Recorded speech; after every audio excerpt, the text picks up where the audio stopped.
देखिए, हमारा मौसम विभाग का जो प्रोजेक्शन है उसके मुताबिक भारत के बहुत बड़ा क्षेत्र में हीट वेव का असर होने वाले हैं। खास करके वेस्ट बंगाल, उड़ीसा, आंध्र प्रदेश, फिर महाराष्ट्र, मध्य प्रदेश और कर्नाटका के बहुत बड़ा भी भाग में, और फिर ये हीट वेव आगे जाकर के कई और इलाका में फैलने वाले हैं।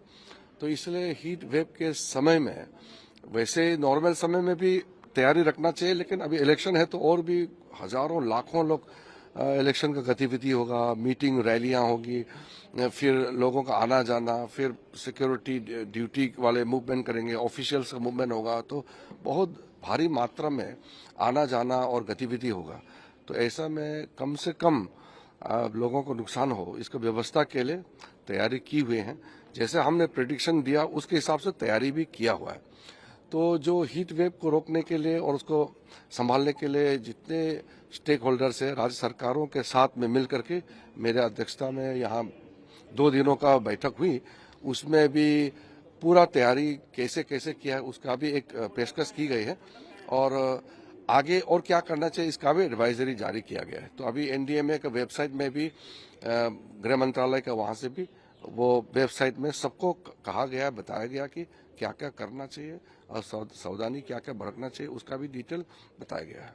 पर अभी जैसे सर हमने देखा कि हिमाचल में हमें काफ़ी बारिश देखने को मिली और जलपाईगुड़ी में भी एक स्टॉर्म आया, तो इसके लिए भी कुछ ऐसी स्पेशल तैयारियां जो करी जा रही हैं? हाँ, स्पेशल फोरकास्ट तो होता ही है। वो हमारे जो डेली फोरकास्ट होता है स्पेसिफिक लोकेशंस के ऊपर में, वो भी होते हैं।